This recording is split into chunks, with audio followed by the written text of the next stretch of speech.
12h30 à 13h sur Radio Pays.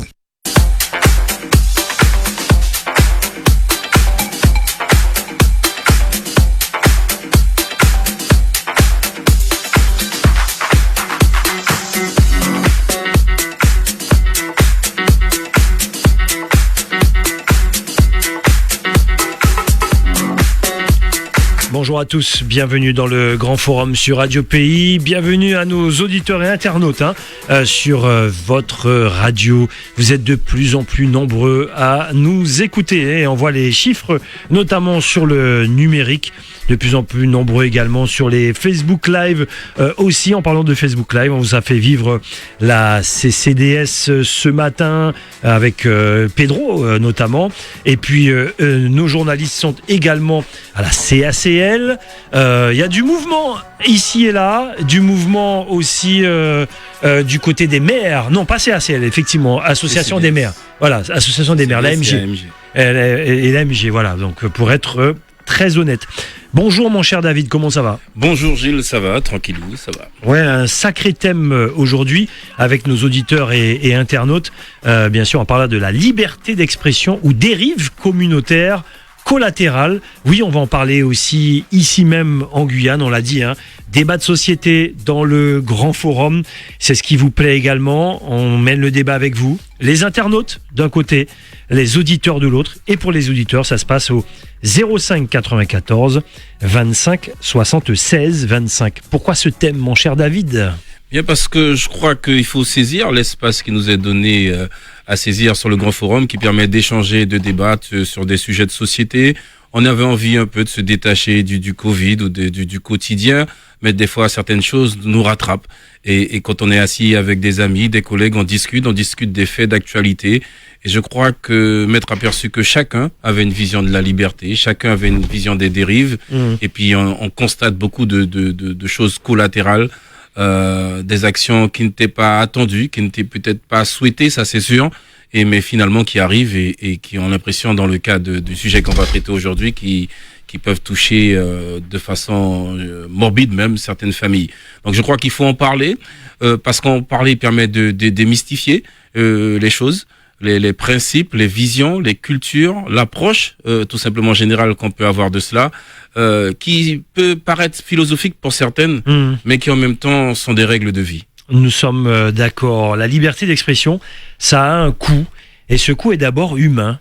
Je vais taquiner un peu, mais je vais être dans la réalité. Il vaut mieux se taire pour rester en vie.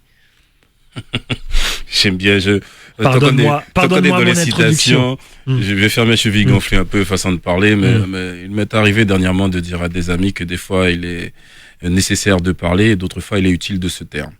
Et c'est vrai que des fois cette liberté qui s'approche en fait sous le droit, tel qu'on a compris, que le comprennent la plupart des gens, bien des fois on peut l'utiliser autrement. C'est ça, c'est un vrai débat, et tu sais que j'adore ce type de débat entre le droit et le devoir, parce Absolument. que je fais partie de ceux qui disent qu'on ne peut pas volontairement comme ça parler de droit sans parler du devoir, et c'est ça. Et quand on parle, souvent on n'est pas en train de chanter dans sa salle de bain, on lance un message. On lance un message pour quelqu'un qui l'écoute, et forcément il faut l'adapter à la personne qui l'écoute. Alors faire croire qu'on ne l'adapte pas, ça j'y crois pas trop. Souvent on l'adapte, il y a quelqu'un qui est visé, qui est ciblé, alors de façon directe ou voire indirecte, et là effectivement faut l'adapter. Et maintenant, si on ne l'adapte pas, effectivement on prend des risques, mais c'est de cela que naissent pour moi tout ce que j'appelle les fameuses dérives collatérales. Pour autant, aucun citoyen ne devrait être inquiété pour ses opinions politiques et religieuses. On le dit, on verra au fond même du débat. Dans certains endroits, c'est compliqué, mais là, aujourd'hui, nous sommes en Guyane française. Aucun citoyen ne devrait être inquiété pour ses opinions politiques et religieuses, David. Quand je dis ça, je le dis ici, parce que nous sommes en France, mais je le dis ailleurs, ça résonne pas de la même façon. Tout homme né est libre et égaux en droit. Absolument. Constitutionnel, mais pour autant, est-ce que dans le vécu, autour de nous, on a l'impression que chacun est libre et égaux en droit? La réponse est non. Voilà. Oui. Donc, en fait, il y a ce principe, ce qu'on souhaite, et puis il y a également ce travail qu'on doit faire pour arriver vers cet objectif. c'est un peu ça, et c'est à ça, c'est dans cet exercice-là d'ailleurs qu'on se dresse aujourd'hui pour y arriver. Et si on n'en parle pas, on fait cette omerta qui vise à dire mais non, ça risque de déranger, on n'en parle pas, mais on prend le risque que ça continue, que ça ne change pas. Je crois que il y a personne qui n'est mauvais, comme je dis, et par conséquent, des fois il y a des incompréhensions, faut en parler, faut en discuter. Voilà. Alors bien sûr, vous l'avez compris, il y a eu l'aspect médiatique, Charlie Hebdo et tout ce qui suit derrière. Mais on va encore plus loin dans notre émission. Quand je dis qu'aucun citoyen ne devrait être inquiété pour ses opinions politiques et religieuses, nous avons en Guyane énormément de réfugiés politiques. Il y en a pour qui c'est vrai et d'autres un peu moins, mais pour autant, parce qu'ils se sentent menacés dans leur pays, parce qu'ils disent des choses, notamment sur le gouvernement, et se sentant menacés, oui, il y en a qui meurent. Ils sont obligés, certains, de s'exiler. On parle d'exil politique. De s'exiler. Exil politique. Et sauf souvent, qu'on est en 2020 et les choses ne se sont pas arrangées. Non, elles existent bien, mais bon, là, tu as pris un exemple de cas...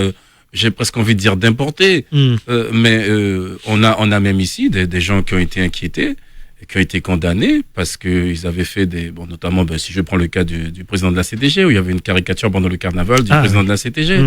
Bon, quelque part, voilà un exemple. Il s'est exprimé à sa façon, par un schéma, etc. Bon, voilà. Pourtant, il a été condamné. Voilà, donc à un moment, c'est ça. Viendra un moment le positionnement du droit, des règles de la loi française, telles qu'ils sont prévues, telles qu'ils sont appliquées, ou simplement des fois telles qu'ils sont comprises. Donc c'est vrai, non, moi je dis clairement que tout ça c'est un vœu pieux, on y travaille, mais malheureusement la liberté n'est pas sans limite. On ne peut pas malheureusement tout dire. Et puis quand on le dit, on doit faire attention où on le dit. Et ça me fait sourire parce que j'ai pas prévu ça là comme ça, mais je me souviens d'une discussion qui date d'hier avec un de mes enfants, où je lui expliquais qu'on ne pouvait pas tout publier sur son mur, sur son mur WhatsApp. WhatsApp, Facebook. Voilà, qu'il y a des choses qu'on peut dire, qu'on peut discuter entre nous, mais de là à le mettre sur un mur, là ça devient dangereux. Ça devient dangereux parce que des fois c'est tout simplement délictuel. Et à minima délictuel. On peut parler d'incitation à la haine même dans certaines fois. Alors justement, il y a Denis qui dit sur le Facebook, au-delà de la liberté, il faudrait aussi préciser la notion de nuire. Justement, il disait, Denis, on est en plein cœur du débat entre être libre et nuire également. Mais c'est délicat, hein, mon cher David. Mais qu'est-ce que c'est que la liberté ? C'est pouvoir agir sans pression. Être libre de ses mouvements. Il n'y a rien qui te retient. Être libre de ses propos, de ses paroles. Et c'est ça.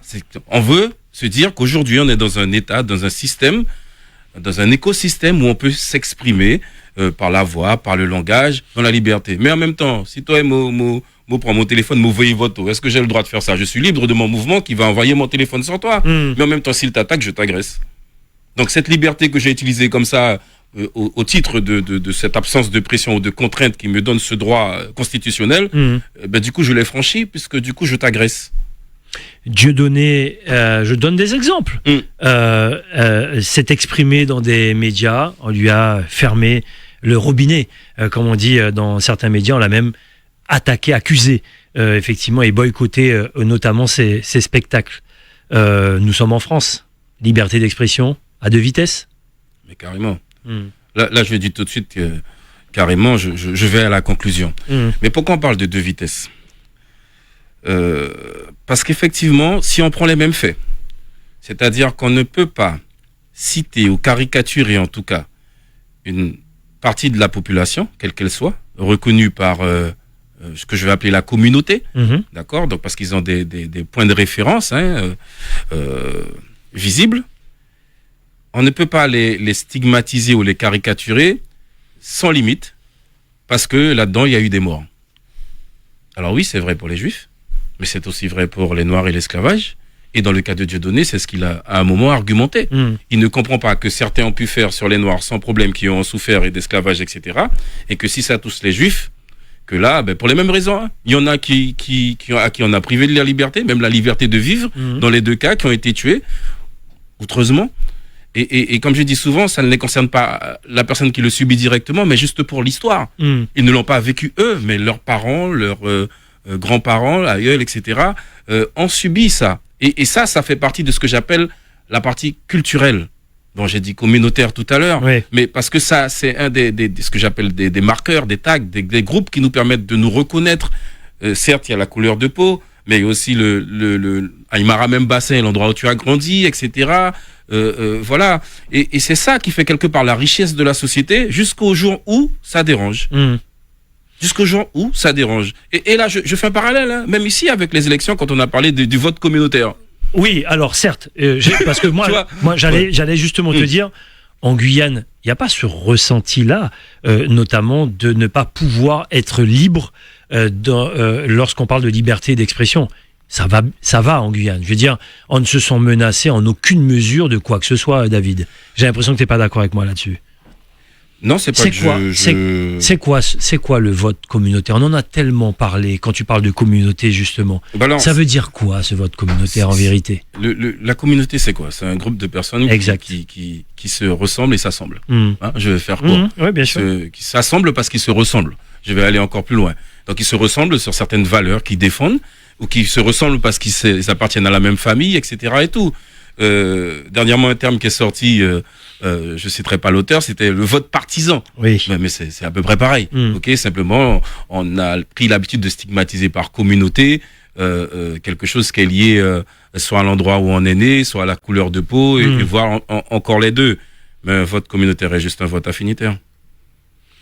Et c'est normal. Bien sûr. Je veux dire, il y a eu l'élection des Miss, là, vous avez voté pour la Miss qui vous intéressait. Alors, certaines ne les connaissent pas, mais si tu sais ta cousine, c'est ta sœur, c'est ton... Enfin... C'est pour ça que je t'ai posé la question. Voilà. Pour moi, donc, ce n'est pas quelque chose de si condamnable. On peut trouver ça, comment dirais-je, choquant des fois, parce que presque pas adéquat, pas égal, inégal, donc, en fait. Parce que, tu y as des familles qui sont plus grandes que d'autres, par exemple. Mais est-ce que c'est la faute de l'enfant qui est né là, qui n'a rien demandé? Et c'est ça. Donc aujourd'hui, non, ce sont de faux problèmes. Mais moquez ton bête. Chaque fan de Guyane est gâchapé en France. Si tu as vu émission Fan Patlin, il connaît personne. Il se sent seul et tout. Mais tu sais, je vais te dire, je me suis fait interpeller tellement de fois en métropole par des personnes qui ici, il n'y a pas de gâteau bonjour, pas qui traversent une trottoir Poutot, la rue de Poutot. Et là, au contraire. Mais pourquoi? Parce qu'on voit des gens qui nous ressemblent. Et puis on se trouve ce truc-là pour dire, allez, on va l'aider. Et si c'est pas lui qui vient, c'est toi qui vas l'aider. Parce que tu sens qu'il a besoin d'une aide, d'une force. C'est ça, en fait. À quoi sert la communauté?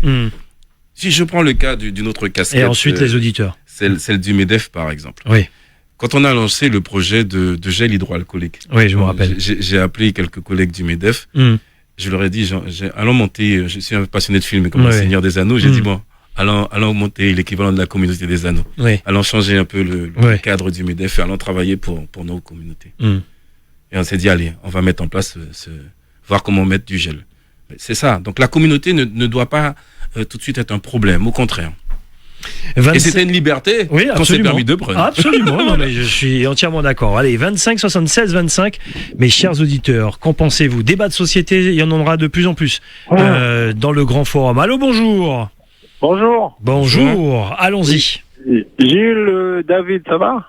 Ça va bien, oui. Oui, bon, David, Gilles, moi, trouve les autres passés et l'on met à trop vite à l'aide de donner. Gilles.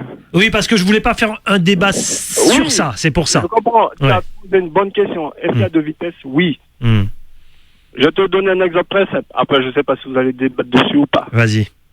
Quand tu prends un mec comme Zemmour, vous attendez des missions quand même. Oui, bien sûr, on l'entend. Qui se permet de dire, moi j'ai entendu dernièrement, que la colonisation n'a jamais été un crime contre l'humanité. Comment tu peux te permettre de dire ça? C'est sa pensée, c'est sa vision, oui.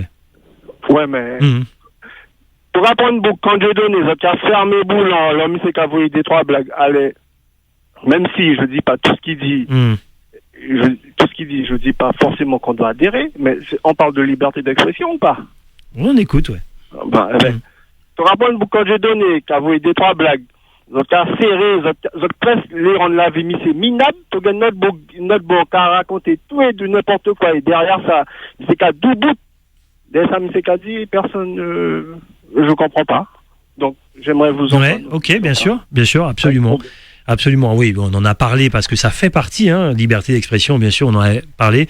Ça rentre dans le débat. David, qu'en penses-tu ? Mais on serait hypocrite que de ne pas reconnaître qu'il y a deux vitesses. L'exemple de Zemmour est flagrant parce que lui, en plus, il a été condamné plusieurs fois, notamment la dernière pour haine raciale, provocation à la haine raciale. Alors voilà un superbe exemple de liberté soi-disant exprimée, mais qui au final, il est condamné pour une provocation à la haine raciale. Ça veut dire qu'on est peut-être libre de dire certaines choses, mais à condition qu'on agisse en responsabilité. Et il faut bien comprendre que s'il a été condamné, c'est parce qu'on a vu son absence de responsabilité. Responsabilité au sens même, je dirais, du bon sens, des règles globales de la société. Je veux pas aller trop loin dans le droit, mais il faudra bien qu'on en parle un moment. Mais c'est bien ça dont je parle des fois, des dérives, parce que sous prétexte qu'il puisse s'exprimer, dire ce qu'il pense, il y a la façon de le dire, qui est fondamentalement important aujourd'hui dans le langage.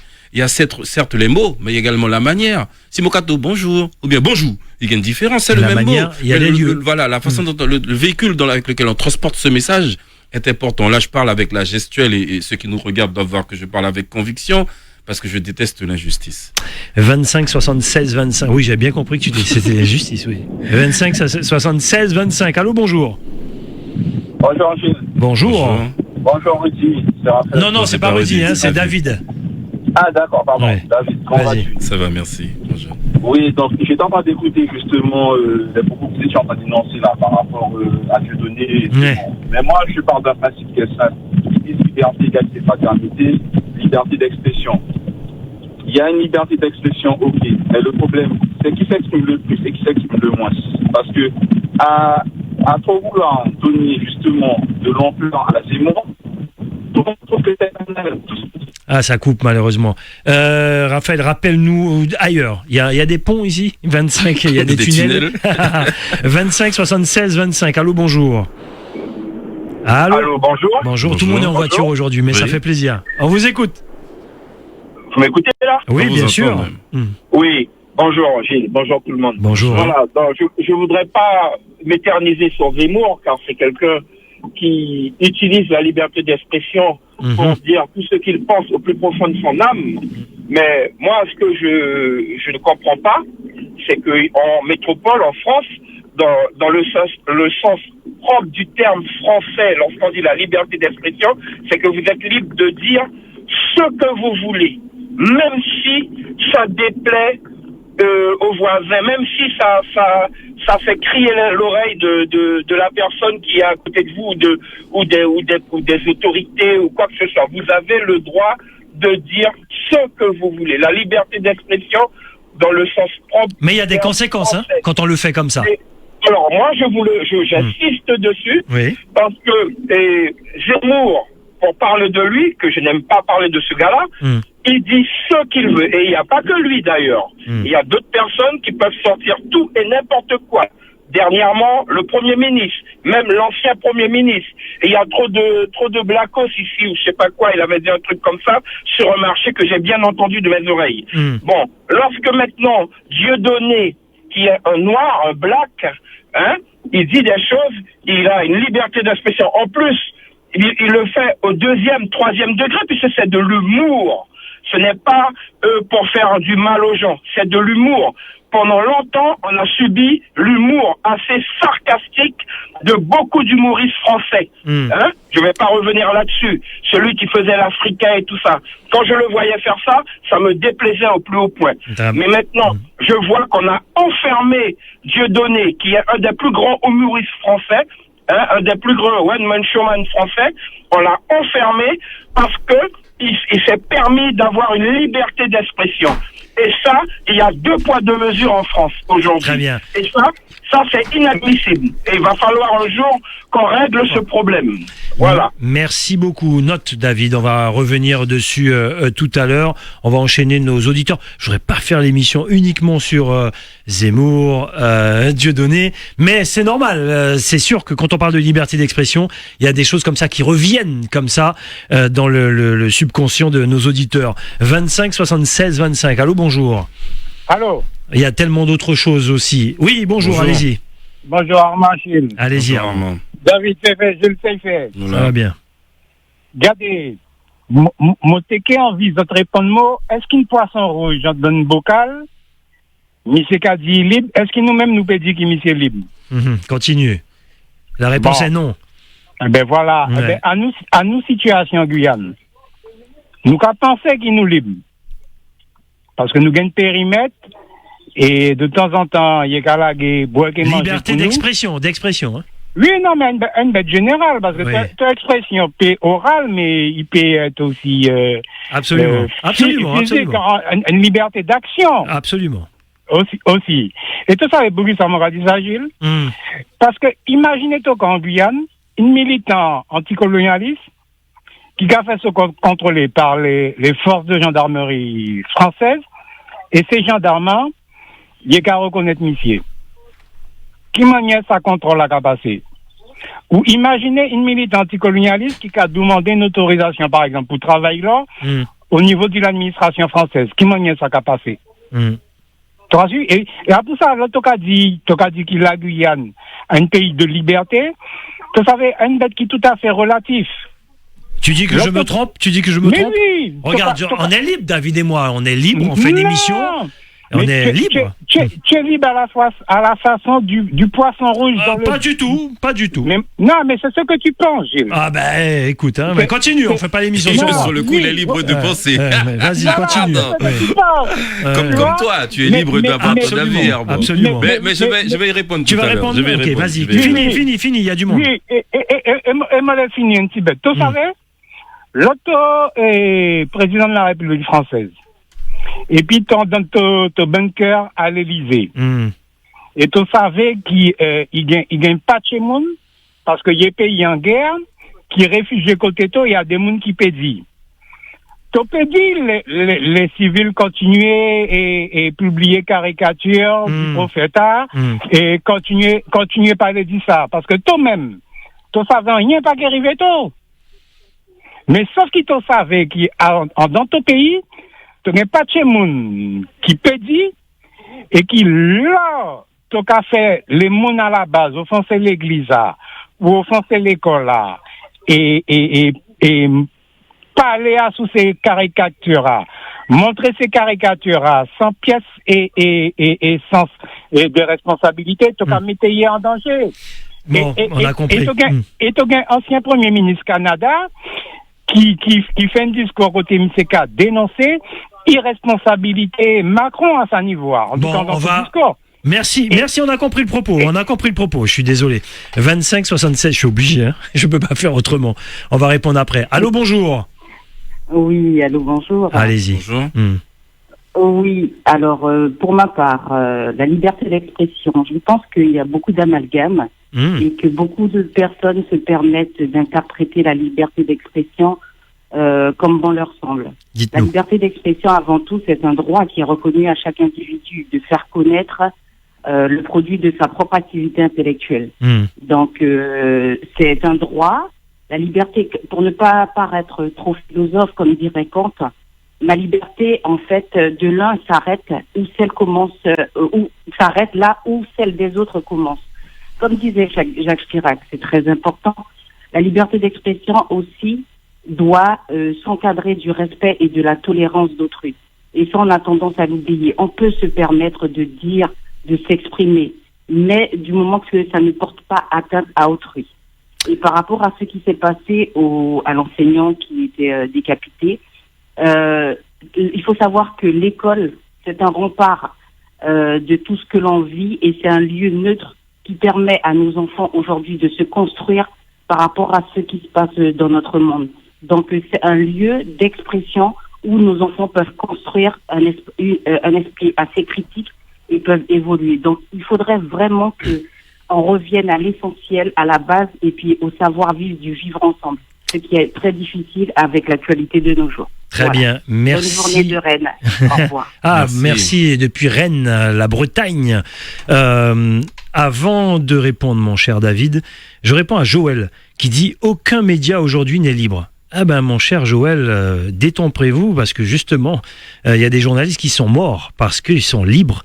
Il y a des journalistes qui sont réfugiés politiques parce qu'ils sont libres justement. C'est trop facile de dire ça. Il y a trop de gens qui se battent sur cette terre parce qu'ils ont cette liberté-là de dire, de dénoncer. Ils sont morts pour ça. Mais donc, en même temps, est-ce qu'on peut dire qu'ils sont libres puisqu'ils sont morts pour ça?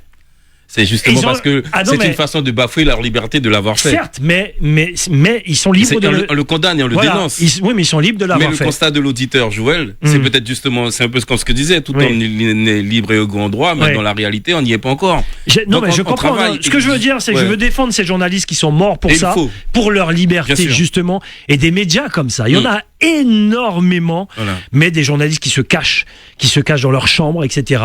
C'est leur... Ou qui sont kidnappés. Voilà, c'est leur liberté. Je veux les défendre, bien sûr. Et il le faut. Bon, nous, on se sent pas menacés, on va pas se cacher pour la preuve. On fait des émissions en toute liberté. Mais voilà, c'est la question que je posais justement, mon cher David. Tu as un petit peu répondu. En Guyane, la liberté d'expression n'est pas menacée. En Guyane. On y revient tout à l'heure. Réponse aux auditeurs.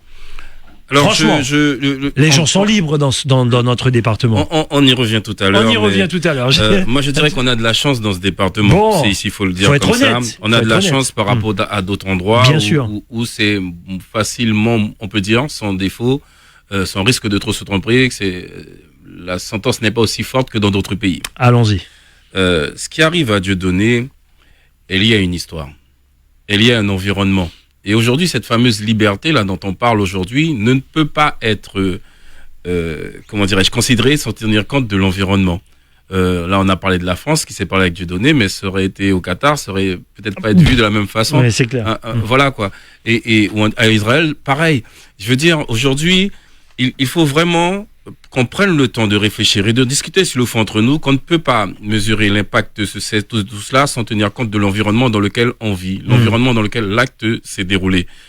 Quand on rentre dans un lieu sacré, qu'il soit une école, qu'il soit un lieu de culte, ça reste pour moi des endroits dits sacrés, il y a un sacrilège qui est fait quand on tue quelqu'un parce qu'il s'est exprimé, parce qu'il a voulu faire à sa façon, parce qu'il a voulu défendre une cause. C'est un sacrilège, c'est condamnable et évidemment on le condamne. Mais de la même façon, on peut condamner aussi tous ceux qui font des choses qui poussent à la haine. Et cette haine est d'abord tout un ressenti. La haine n'est pas quelque chose de palpable directement. C'est les conséquences de cette haine qui, elles, sont palpables. Et en fait, c'est ça. Quand il parle, Armand, de poisson rouge dans un bocal, tu sais, le bocal, il est transparent. Donc, si le poisson ne va pas jusqu'au verre du bocal, il ne ressent pas cette frontière. Il ne ressent pas cette barrière, cette limite qui, là, par contre, lui est imposée au poisson. Donc, imaginez, nous t'es capable, depuis moi, dis une gros mot, une bête qui parle, automatiquement, ça te fait un bip, bip, bip. Il n'y a plus de problème. Je m'exprime. Par contre, il y a une sorte de censure, de sécurité qui est faite, qui fait que toi qui reçois ce message, il ne t'affectera pas. Là, on parle de ce qui est par l'audiovisuel. On est libre de montrer ce qu'on veut ou pas. Pour autant, il y a des caractères qu'on ne peut pas montrer à certaines heures d'écoute, qu'on ne peut pas dire à certaines heures d'écoute, etc. et tout. Donc, on a mis en place des chartes, etc. Ouais, sur des règles dans la société. Voilà, mais à un moment, il a fallu, au-delà de légiférer, je vais pas aller jusque-là, il a fallu mettre en place des règles qui permettent à tous un chacun de voir qu'on trouve un juste milieu. D'accord? Bien, voilà, la liberté aujourd'hui ne peut pas s'appliquer sans responsabilité. Et je dirais même elle doit s'appliquer en responsabilité, si je reprends tout à l'heure ce qu'une dame disait quand elle citait Jacques Chirac. Parce que c'est bien ça. La responsabilité, c'est être responsable de ses actes, mais des conséquences également de ses actes.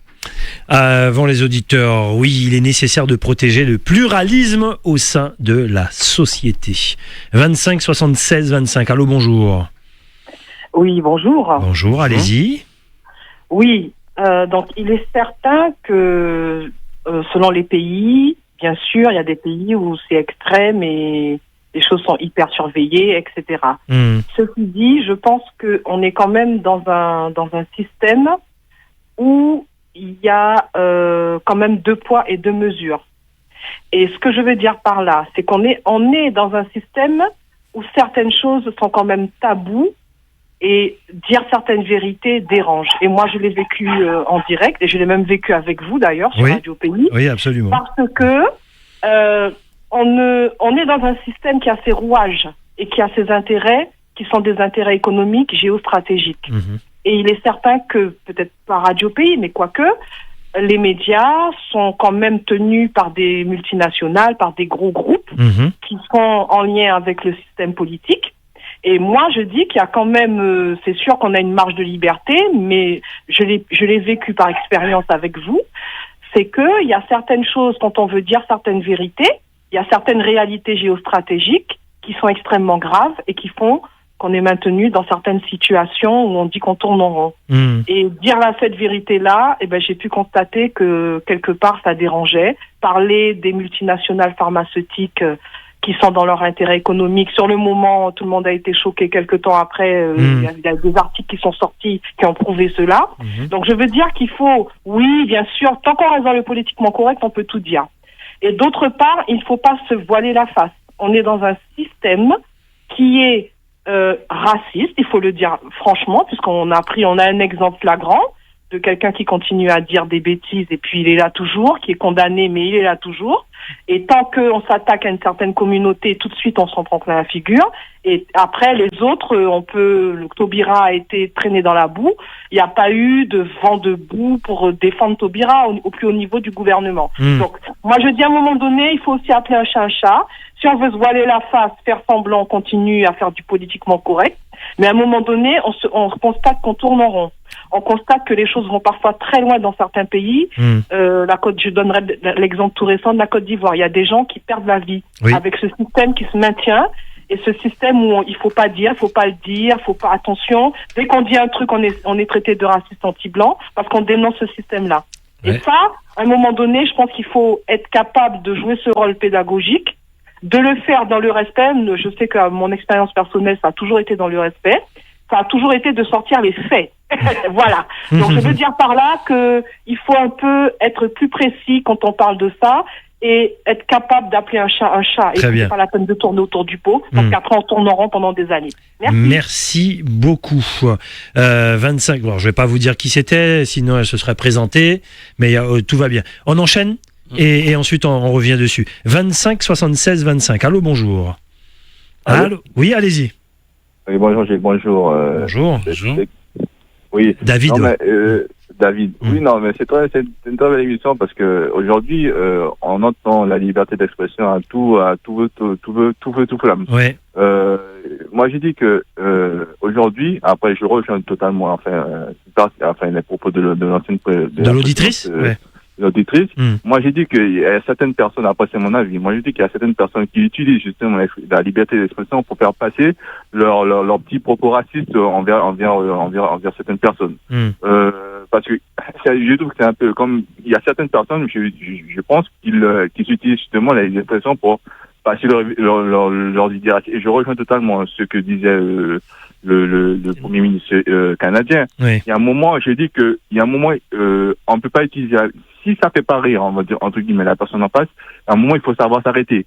Il faut pas utiliser parce que j'ai l'impression que certaines personnes utilisent ça pour insulter les gens. Regarde, moi je veux prendre en compte le tableau de Charlie Hebdo là sur Erdogan. Pour moi, ça c'est un manque de respect. On voit Erdogan soulever la jupe d'une femme. Enfin, se laver d'une femme. Moi, je trouvais ça indécent. Je trouvais que c'était dépassé. Je trouve que c'était un manque de respect vis-à-vis d'Erdogan. Même si, Erdogan a tous ses défauts, mais voilà, monsieur a une famille. Je pense qu'il a des enfants. Je suppose qu'il doit avoir un certain respect. Mais quand on utilise la liberté d'expression pour dire oui, pour dire des choses qu'on ne pouvait peut-être pas dire, franchement, moi, je dis non. Je trouve qu'aujourd'hui, il y a une certaine hypocrisie. Et la dame, je rejoins totalement ce qu'elle m'a dit. Aujourd'hui, on est dans un système raciste.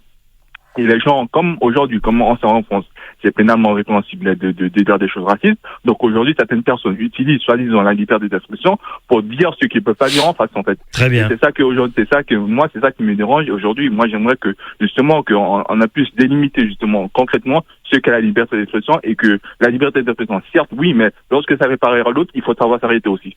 Voilà. Merci. Très intéressant ce que dit notre auditeur. Je rappelle le titre de l'émission, Liberté d'expression ou dérive communautaire collatérale. 25 76 25. David, je te propose de prendre encore 2 auditeurs en bloc. Tu réponds et on réouvre. Allô, bonjour. Allô. Allez-y. Ah oui, bonjour mes chers collègues, c'est Jean-Paul Le Pelletier à l'appareil. Jean-Paul, salut Jean-Paul. Ça va, belle émission, félicitations. Merci.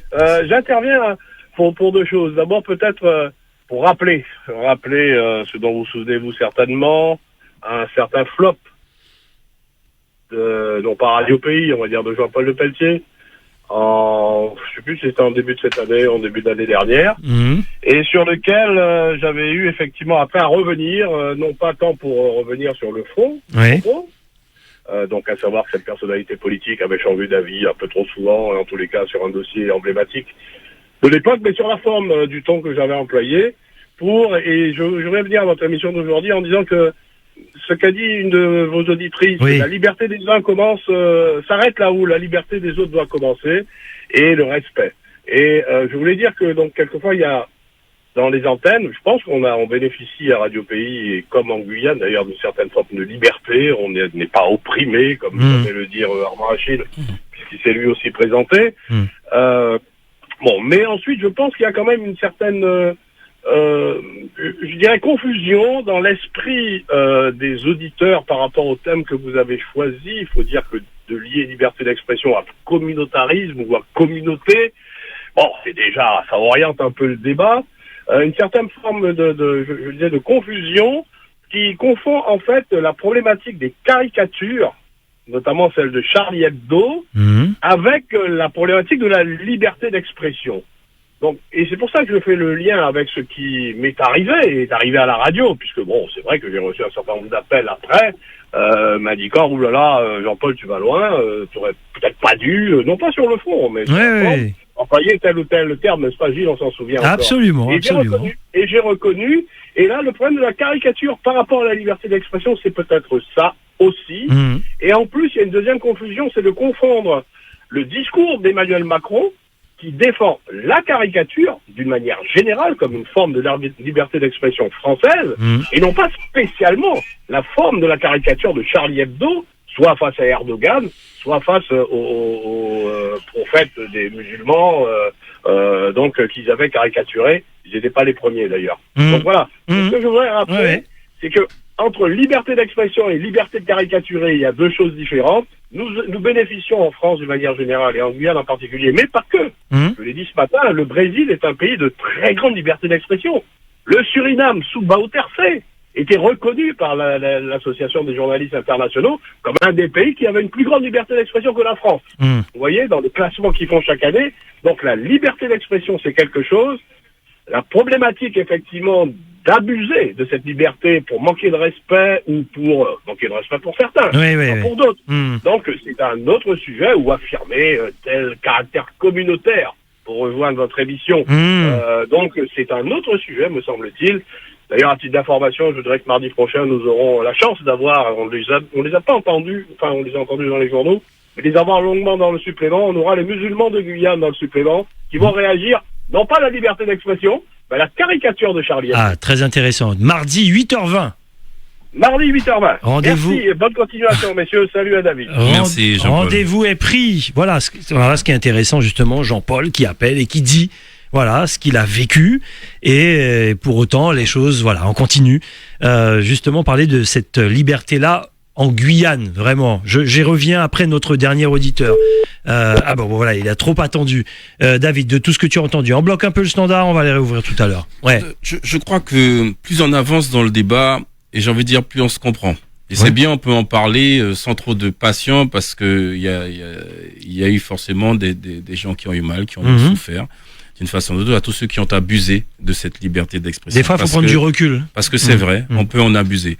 Et on peut s'en abuser de façon involontaire ou volontaire. Et c'est là où commencent les problèmes. Alors, Jean-Paul parlait des caricatures qui disait qu'il était à différer de la liberté d'expression. Je crois que c'est une forme d'expression, une caricature. C'est une forme d'expression également, mais qui a une histoire. Notamment qui a une histoire en France, et qui en plus a une histoire avec les musulmans. Mais pas que, avec les autres religions, etc. Donc il entendra les musulmans là-dessus. Ça serait intéressant d'entendre qui s'exprimeront là-dessus. La communauté musulmane mardi, 8h20. Sans faire le débat par avance. On confond souvent musulmans et arabes. Déjà, c'est un premier débat. Et puis, il faut quand même reconnaître que il y a un aspect culturel, c'est ce que j'appelle l'aspect communautaire là-dedans, qui fait qu'on ne va pas chacun prendre une image, une phrase, un mot de la même façon. Chacun, par rapport à notre histoire, on va vivre une expression quand tu dis sale nègre, si tu es un blanc, tu vas pas le ressentir de la même façon que si tu es un noir. Si tu dis sale arabe et que tu es chinois, ça va rien te faire. Bon, voilà, je veux dire, en fait, c'est ça qu'il faut comprendre, que le ressenti, il existe. Même s'il n'est pas palpable de la même façon pour tous, il existe. Il faut comprendre et accepter que ça peut faire mal. Et dans ces propos de liberté, il y a souvent une dérive constatée et qu'on peut facilement voir, c'est l'incitation. Incitation à la haine, incitation à commettre un délit, incitation à l'émeute, incitation à la débauche. Et c'est bien ça qui se passe. C'est qu'à un moment, que ça soit Charlie Hebdo, que ça soit nous, il y a des choses qu'il faut bien comprendre. C'est que ça incite à. Jean-Paul parlait de ce qu'il a vécu dans termes d'un exemple, mais moi, il n'y a pas si longtemps, quand on a voulu faire le relais pour la drogue en Guyane, contre la drogue, etc., pas pour la drogue, et ouvert notre truc, ben voilà, tout de suite, ça a été un tollé, alors que c'était tout sauf factuel, là, je me rappelle. Avec cette histoire de scientologie. Absolument. Donc là, c'est notre liberté d'entreprendre pour nos concitoyens qui a été affectée, à tel point qu'on l'a pas fait. Exact. Pourquoi? Parce qu'on a touché des sensibilités et qui, en l'occurrence, qu'il n'y avait rien d'illégal. Il y avait strictement rien d'illégal, mais on l'a pourtant pas fait. Pourquoi? Ben voilà, parce que dans l'environnement dans lequel se sont exprimés, dans l'environnement dans lequel on est, il faut agir en responsabilité. Et tant bien même que cela me déplaise, en responsabilité veut aussi dire en accord avec la population qui reçoit ce message. Absolument. Donc, il fallait entendre qu'il y ait des gens qui n'étaient pas d'accord avec ça parce qu'ils avaient peur de certaines choses, des choses qu'on ne défendait pas, qui ne sont pas du tout nos valeurs, mais pour autant qu'elles en avaient peur, il faut tenir compte de cette peur. Avant les auditeurs, en France, nous sommes encore loin. Le régalien qui devrait assurer la sécurité de tous est en crise et l'État-providence s'est perdu dans le clientélisme le plus démagogique et le plus irrationnel. On y revient. 25 76 25. Allô, bonjour. Bonjour. Bonjour, allez-y. Voilà, non, en fait, c'est parce que j'avais une espèce d'impression, mais en tout cas, comment s'appelle-t-il? Armand a plus ou moins parlé de ça, et la dame aussi, dont tu n'as pas voulu citer le nom. Oui, parce qu'elle ne s'est pas présentée, oui. Voilà. Enfin, moi, j'ai reconnu sa voix. Oui. Et en fait, c'est dans ce sens. Moi, j'ai l'impression que la liberté d'expression et de caricaturer dont parlait Jean-Paul tout à l'heure, moi, je vais rester sur la liberté de caricaturer. J'ai vu dernièrement un post rapide, là, un truc sur WhatsApp, où on superposait deux vidéos. Une de Jamel Bougrab et l'autre de... c'est qui, David? Notre ami Dieudonné. Oui, c'est la vidéo. Oui, la fameuse vidéo. Ah ouais, oui. En fait, bon, je veux dire, ça a l'air un peu gros, mais c'est exactement ça, en fait. Cette vidéo sur WhatsApp est bien faite. C'est-à-dire qu'on ne peut pas tout caricaturer, mais moi, en tout cas, comme je suis pas très branché religion, moi, quand Charlie Hebdo fait ces trucs-là, bon, je vais pas dire que j'en rigole, mais ça me dérange pas, puisque c'est pas un truc. Un mec qui est mort il y a 2000 ans, c'est pas trop s'il a existé vraiment. Enfin bon, tu vois, bon, il y a des gens qui ont... C'est leur truc. En fait, moi, je suis d'origine, de confession catholique, pas pratiquant. Tu dessinerais le petit Jésus, en train de faire des conneries. Moi, ça me dérangerait pas. C'est pas ce qui me touche. Mais en fait, j'ai l'impression qu'on arrive à un point. C'est la dame qui a insisté sur ça, sur les systèmes de lobby et de puissance, parce que quand notre ami Michel Leb rigolait des Africains et que on lisait les petits livres Zambla, où on dessinait le petit Africain bien comme il était, au Congo et tout ça, ça gênait personne, je veux dire, ça gênait personne. Mais simplement, il y a maintenant des lobbies, des puissances, quoi. C'est-à-dire que même en Guyane, je fais un parallèle rapide, moi, je nomme un Martiniquais, je l'appelle un Martiniquais. Ouais. Un Guyanais, pareil, mais en Guyane, je sens que j'ai presque plus le droit de dire un Haïtien. Tout de suite, c'est mal vu, malsain, tu caricatures tout de suite. Et donc, c'est la même chose quand on parle quand il a dit mais on a mis des Africains, on les a emmenés, l'esclavage et tout ça, il n'a pas voulu faire le parallèle avec le fait qu'en France, en tout cas, tu ne peux pas caricaturer des Juifs. Parce que je sais que tu sais, et tu sais que je sais que tu sais. Tu ne peux pas caricaturer sur les Juifs en France. Très vite, tu vas arrêter, et tu vas arrêter vite. Il y a un problème qui commence par là. Donc les Noirs, on peut les caricaturer. J'ai vu notre ami Taubira se faire traîner dans la boue, mais je défends à Charlie Hebdo de faire une caricature sur les Juifs. Alors je me permets juste d'intervenir sur ça, David. Parce que on parlait tout à l'heure du contexte dans lequel on intervient. On ne peut pas le faire en France. Pourquoi? Parce que c'est ce que j'appelle l'environnement. Il y a une majorité de personnes qui se sentent concernées par ce problème qu'il y a eu là. Je parle avec les Juifs, etc., que par rapport à ce qui est arrivé à la traite négrière. Voilà. Et c'est ça veut dire que forcément, l'impact est plus fort. voilà, on nous a forcé à oublier, donc on est moins virulent. Ça dépend du lieu. Oui, bien sûr, bien sûr. Mais je pense quand même que c'est une question de puissance, parce que les Juifs sont très puissants aussi. C'est-à-dire que moi, je peux pas aller à Dubaï boire une bière devant mon hôtel. Non, il faut que je rentre dans l'hôtel pour la boire. Parce que je suis seul Français là. Et l'erreur de la France pour moi, c'est d'avoir, c'est pas une erreur. Enfin, l'immigration a fait que maintenant tu as une forte communauté musulmane, mais je dis très forte. Elle est énorme, cette communauté. Je me rends compte maintenant, avec tout ce qui se passe, et maintenant que je me rends compte à quel point il y a beaucoup de musulmans en France. Et donc, si tu veux, ça représente un certain nombre, une certaine puissance, et il y a des choses que tu ne peux plus faire, que tu ne pourras plus faire. Et tu as bien vu que tu as des gens qui sont là, et qui n'aiment pas la France, mais qui sont là. Donc c'est love it or leave it, voilà. Bon.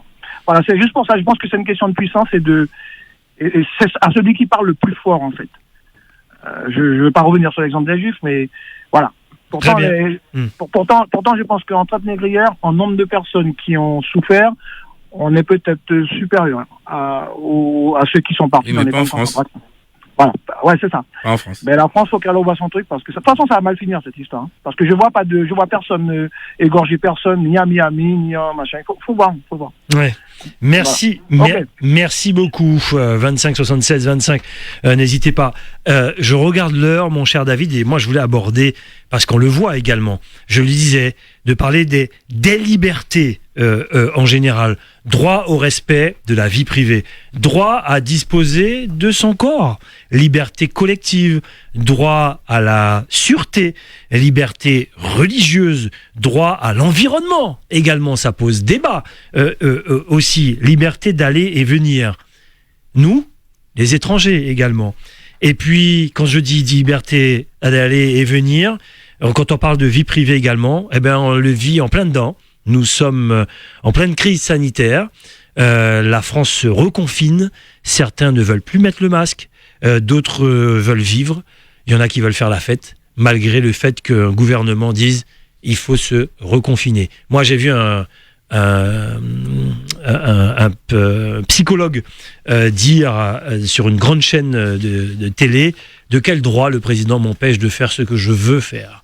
Aujourd'hui, il dit ça. Après-demain, il dit autre chose. Pourquoi je vais l'écouter? David. On va commencer par la fin. Liberté, égalité, etc. Ben voilà. Je dirais, sous prétexte, mais à prendre entre guillemets, parce qu'il faut agir en responsabilité pour l'État, il décide d'un confinement.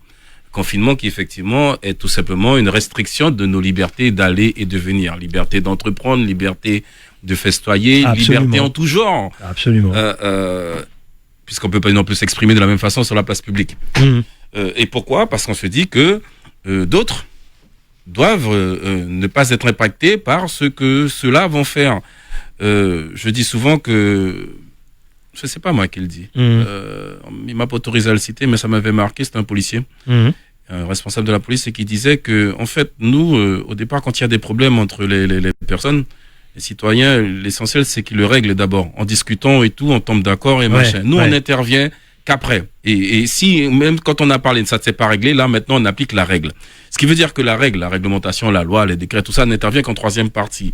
Et c'est vrai que c'est aussi ça le problème du politique, c'est qu'à un moment, on parle, on dit attention, on a tel ou tel danger, faites attention chacun, etc. et tout, mais à un moment, en responsabilité, le gouvernement agit et nous prive de liberté.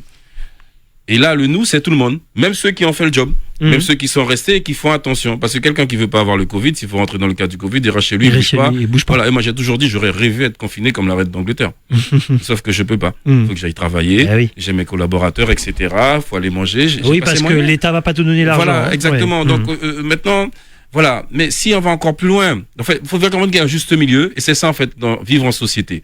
Vivre en société, il faut trouver le juste milieu. Et ce juste milieu va changer en fonction de la communauté, de sa grandeur et de son emprise dans la société de façon générale.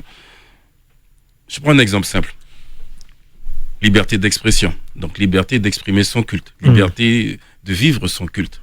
Mais la France, c'est à majorité, je dirais, catholique. Pourtant, les vacances du calendrier scolaire sont figées sur cette même religion. Il y a des crèches, des fois, dans certaines écoles, etc., pour Noël, etc., qui ne concernent pas toutes les religions. Pourtant, on parle de laïcité. Alors, même, est-ce que la laïcité voudrait dire que quand tout le monde a droit d'exprimer sa religion telle qu'ils le sont, et de l'exprimer, de la vivre, au sens large du terme, ça veut dire ne pas se voir imposer une crèche de Noël, par exemple, pour certaines religions qui, eux, ne fêtent pas Noël. Ouais. Alors, tu fais quoi, là? Non, tu touches au cœur du débat. Non, mais et c'est pour ça qu'il faut qu'on en parle. C'est le cœur du débat du Front National aussi. Il faut vivre ensemble. Donc, ça veut dire quoi? Ça veut dire que certains sont athées, ça ne les concerne pas. Qui est pas, ça ne change pas grand-chose pour eux. Mais il faut être conscient que pour d'autres, ça les touche. Alors, est-ce qu'on peut dire vraiment officiellement qu'on a cette liberté du culte et se voir imposer des choses auxquelles on n'est pas forcément d'accord dans notre éducation, dans la vision des choses que l'on a? Et donc? Et qui décide? Non, mais c'est ça, qui décide? J'ai compris. Et aujourd'hui, si quelqu'un ne veut pas se voir imposer, est-ce qu'il est responsable de cela? En gros, tu n'envoies pas tes enfants à l'école dans ça, ou tu respectes pas les vacances ou quoi? Voilà. Je veux dire par là que c'est un peu ça. À un moment, il y a une sorte d'hypocrisie en France. Elle est latente, elle est réelle, mais elle est palpable. Cette hypocrisie est de dire, on peut tout faire, mais en fait, finalement, tu peux pas tout faire. David. Oui. On est dans le grand forum là. Tu touches au cœur du débat. Je pense que cette discussion-là, elle est dans toutes les familles du monde entier. Tu peux pas dire. On parle d'hypocrisie certes, mais c'est peut-être pas le mot. Il y a des écoles qui se sont adaptées. Il y a des écoles qui se sont adaptées à d'autres religions. Il y a des cantines qui ont adapté leur repas pour également d'autres religions. Parce que pays de droits de l'homme, d'accord? Quand tu vas dans un autre pays, si tu n'es pas de confession de telle religion, je veux dire, ils ne s'occupent pas ils ne s'occupent pas de la tienne. Je veux dire, pays des droits de l'homme, ça veut dire que tu acceptes tout le monde. D'accord? On est en France, on accepte tout le monde. Ça. Si tu acceptes tout le monde, tu dois un minimum tenir compte que tu vas accepter leur histoire, leur culture et leur ressenti. La France le fait? Non, leur ressenti. La question, c'est est-ce que la France le fait suffisamment? Ah, ça, c'est autre chose. Non, mais voilà la vraie question. Tu voudrais aller encore plus loin. On est exactement dans le débat. Non, mais c'est clair. Et si là, on doit reprendre le truc de Charlie Hebdo, c'est vrai. Je discute avec des amis. Oui, Charlie Hebdo, il a fait ça pour toutes les religions. Mais est-ce que les personnes qui vivent cette religion ont toutes été affectées au même point? Aussi profondément dans leur chair. Est-ce que toutes les personnes qui vivent ça, dans les autres religions, toutes, ont vu là une incitation à l'émeute, une incitation à la haine, involontaire ou involontaire? Parce que dans les faits, c'est ce qu'on voit. Donc à un moment, pour moi, c'est condamnable. Je veux dire, il y a là une absence d'acte en responsabilité. Bon, si je prends le micro aujourd'hui, je dis c'est pas normal, l'État ne fait pas son job aujourd'hui, on doit aller bouler la préfecture. J'incite à l'émeute. C'est condamnable, j'ai la liberté de le dire. Mais je dois quand même être conscient que quand je fais ça, là, tous les capteurs s'allument. Qu'est-ce que David Veloichter a dit? Je le répète, c'était un exemple. Oui, absolument. Mais voilà, on n'a pas le droit. Et c'est ça, en fait, le droit est important. Et permets-moi encore de le rappeler que le droit ne peut pas et ne doit pas s'appliquer sans cette histoire de devoir. Le vivre ensemble est important. Ça veut dire qu'on doit tous s'entendre sur la façon de faire. Et ça, c'est notre devoir. 25 76 25. J'entends, David. Je te sens passionné même sur ça. Allô, bonjour. Pardon. Non, mais tu as raison. Oui, rebonjour. Oui, avec plaisir. J'aimerais rebondir par rapport à ce que David disait. Effectivement, la liberté, la France est un pays des droits de l'homme. Mais la France a aussi ses limites. Lorsque vous allez en Arabie Saoudite ou je ne sais plus où, au Qatar ou autre, vous êtes obligé de vous appliquer aux règles de ce pays. Donc, pourquoi ceux qui viennent en France ne peuvent pas accepter? Alors, pour revenir aux caricatures, je ne veux pas faire de débat dessus. Je suis ni pour ni contre. Il faut savoir que la France a une certaine culture. La culture de la caricature date d'avant la Révolution française. Donc, ça ne date pas d'aujourd'hui. Ça fait partie de l'histoire de France. L'humour et autres. Donc aujourd'hui, effectivement, on est dans un monde où on est beaucoup pris par les émotions. Il faut savoir aussi prendre un certain recul et ne pas prendre les choses au premier degré. Après qu'on n'accepte pas la culture du pays, dans ce cas-là, on va voir ailleurs, excusez-moi de l'expression. N'empêche que la liberté est un droit fondamental qui émane depuis la Révolution française. Mais elle se définit aussi par certaines limites. Et quelles sont ces limites? C'est le respect de l'intérêt général, le respect des libertés d'autrui. Donc, effectivement, les caricatures, là, de Charlie Hebdo, sont exacerbées. Effectivement, là, il y a un manque de respect d'autrui, de la religion d'autrui. Donc, il faut essayer de trouver un juste milieu. Je pense que dans ce débat-là, il n'y a ni bonne ni mauvaise réponse, mais il faut savoir aussi que la France a tellement accepté de dire que oui, c'est un pays des droits de l'homme, qu'aujourd'hui, on est arrivé à un stade où on n'a pas mis assez de freins en amont, que là, on est débordé. Parce que les gens se permettent tout et n'importe quoi. Ce n'est pas parce qu'on est un pays d'accueil et qu'on accepte, que ce soit en France ou en Outre-mer ou ailleurs, que l'on doit tout accepter. Parce que lorsqu'on va ailleurs, on nous impose les limites dès notre entrée. Et c'est ça le problème de la France. De la France. Voilà. Merci beaucoup. On est au cœur du débat, bien sûr. 25 76 25. Allô, bonjour. On prend 2 appels. Allô, bonjour. Bonjour. Bonjour, allez-y. Oui, je voudrais un petit peu débattre là sur avec plaisir. Ce qu'il est en train de dire. Je suis tout à fait d'accord avec Alexandre dans le sens où il dit que il faut ouvrir les yeux et faire les choses différemment. Mais moi, je viens d'une ville qui est connue, malheureusement, Marseille. Je pense que vous connaissez aussi. Oui. Donc, qui est une grosse agglomération et qui est une grosse cosmopolité ou avec beaucoup de religions à l'intérieur. Mais le truc qui se passe, c'est que nous, on n'a plus le droit de rien faire. Pourquoi vous dites ça? C'est-à-dire, je comprends pas. Parce que nous, c'est qui nous? Maintenant, c'est qui nous? Les Français. Français, vous n'avez plus le droit de rien faire. Expliquez-vous. Voilà. Donc on n'a plus le droit de rien dire. On n'a plus le droit, sinon on se fait traiter de raciste. Il y a beaucoup de monde qui vont nous tomber sur le dos et tout. Donc à un moment donné, il faut quand même ouvrir un petit peu les yeux. Très bien. Est-ce que vous voyez ce que je veux dire? J'entends, j'écoute et j'entends ce que vous dites, absolument. Alors on va pouvoir y revenir. Juste avant le dernier auditeur, je regarde l'heure, un message d'un auditeur.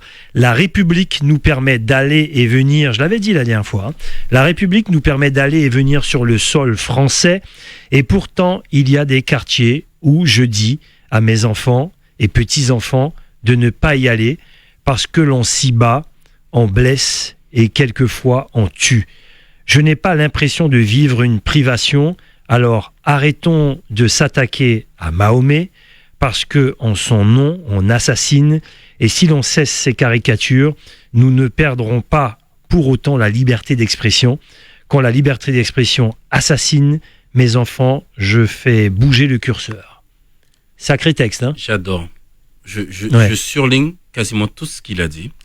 Car c'est plein de sens et si je peux prendre le relais... Je vais te dire en antenne qui a écrit ce texte. D'accord. Et si je peux prendre le relais de ça, je crois que c'est exactement ça. On a le droit à la base de tout faire.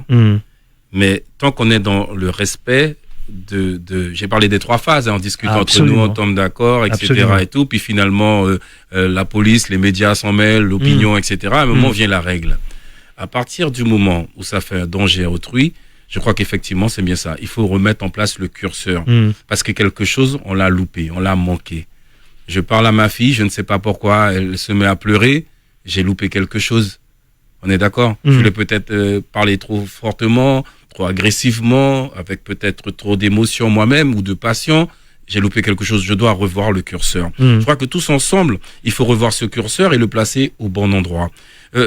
On a commencé avec ça, la liberté, égalité, fraternité, mais bon, même si on est on n'est pas tous au même endroit et à la même échelle, dans les mêmes conditions, donc il faut en tenir compte. Et c'est pour ça qu'il y a même des quotas qui sont mis en place, des quotas dans Sciences Po, etc., pour permettre justement de combattre ces inégalités. Mais également ces inégalités sous le point de vue de la conséquence culturelle, religieuse, également intellectuelle.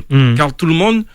Il y a des gens qui sont dans leur petite tour dorée, ils s'en foutent. Mais effectivement, quand à la fin, il y en a qui meurent sans qu'ils n'ont rien demandé, c'est là qu'on parlait de dérives, notamment collatérales et communautaires. Pourquoi? Parce qu'elles sont ciblées à l'opposé de la cible qui a été percée dans son cœur, dans son âme.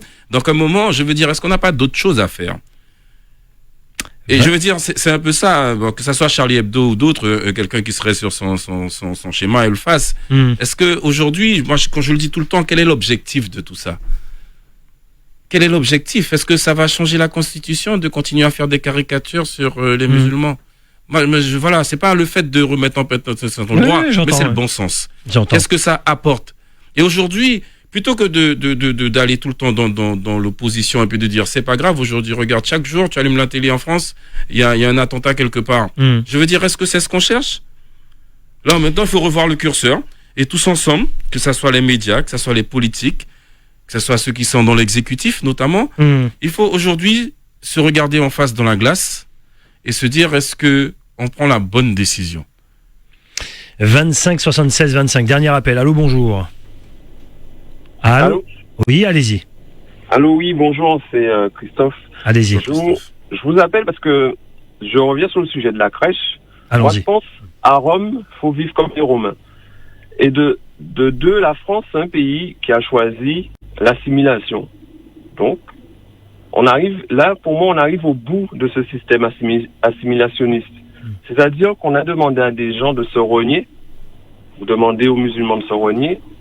Donc, on arrive au bout de ce système, ce qui revient sur le deuxième sujet de votre émission, qui est le communautarisme. Et en fait, maintenant, la France, c'est plusieurs petits îlots communautaires. Je vous donne un exemple. Moi, j'ai travaillé en Hexagone, ou dans le bâtiment où je devais suivre des opérations de construction d'écoles musulmanes. Les directeurs de ces écoles me disaient, nous, on construit nos écoles parce que eux, ils disaient bien eux, ne veulent pas de nous. Donc, vous voyez un peu. Donc, on entend. La France est devenue un îlot, une somme d'îlots, un archipel. Voilà, un archipel de plusieurs communautés. Et le problème de liberté d'expression, c'est que maintenant, on ne sait pas comment se parler. Donc, on ne connaît pas les limites qu'ont chaque communauté. La communauté chrétienne ne connaît pas les limites de la communauté musulmane, ne connaît pas les limites des bouddhistes, ne connaît pas les limites des juifs. Et c'est ça qui pose le problème de liberté d'expression. Merci. Merci, merci de... Voilà, on termine avec cet auditeur-là, qui est très intéressant d'ailleurs, des propos très intéressants. David, en conclusion... Il y a un mot dont on n'a pas parlé, c'est le terrorisme, qui fait partie de ces fameuses... Alors juste avant, c'est important parce que tu es interpellé par Christelle qui dit donc, selon toi, parce qu'on se fait terroriser, il faut céder. C'est tout l'enjeu du texte que je viens de lire, où tu as applaudi des deux mains. C'est pas ça vraiment que tu es en train de dire. Non, c'est pas ce que je dis. Mais je t'interpelle à nouveau par cette internaute. Non, c'est pas ce que je dis. Aujourd'hui, quelqu'un va venir m'injurier dans la rue, je vais pas lui répondre par une injure. Je vais dire, mais pourquoi tu m'injures ? Qu'est-ce qui se passe ? Qu'est-ce qui va pas ? Bien évidemment que j'ai le droit de lui répondre et lui dire, machin, mais quel serait l'intérêt ? Aujourd'hui, je pars du principe que la personne qui est en face de moi n'est pas mauvaise. Il faut la comprendre, elle a un mal-être. Des fois, elle est juste malade. Et c'est ça le pire, c'est que des fois, elle est juste malade. Il y a des malades sur cette terre. Et aujourd'hui, est-ce que parce qu'on décide, parce qu'on a la liberté de ne pas considérer qu'il est malade, parce qu'on est médecin, qu'on doit tout de suite prendre un truc et le tirer ? C'est ça que je veux dire. Aujourd'hui, agissant dans l'intelligence collective, parce qu'on a des enfants, on a de la famille, et que, qu'on le veuille ou non, on a tous quelqu'un autour de nous, et je parle là de façon factuelle, qui est mort par une balle perdue. Donc, c'est soit un moment, on se dit, attention, c'est dangereux les armes, il faut faire en sorte qu'il y en ait de moins en moins pour qu'il y ait de moins en moins de dégâts non souhaités, parce que, qu'on le veuille ou non, ce qu'on va faire aura un impact sur des gens qui ne nous connaissent pas, qui n'ont rien demandé, et qui vont subir.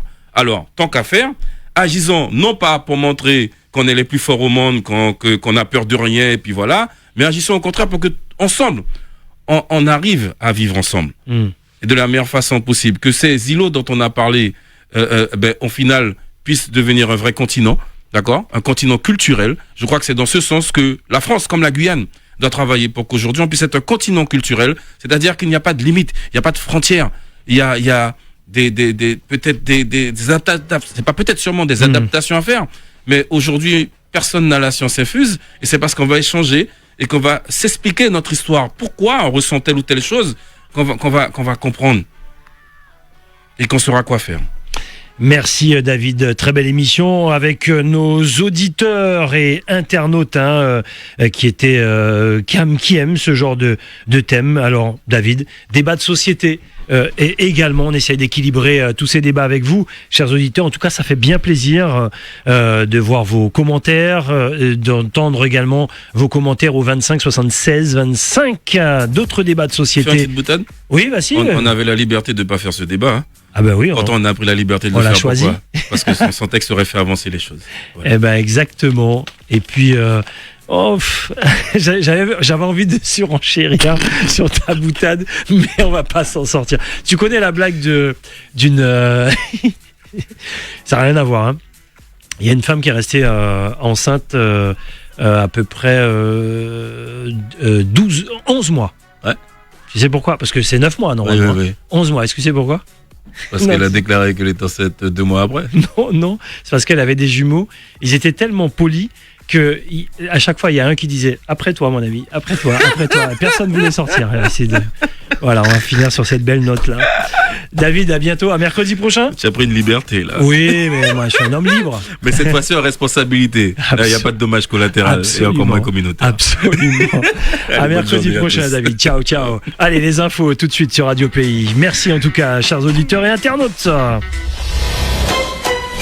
Les infos, Victor Zamit. Bonjour Victor. Bonjour à tous. On commence ce flash en revenant sur ce bateau de clandestins qui a chaviré hier. 6 naufragés dont un enfant de 3 ans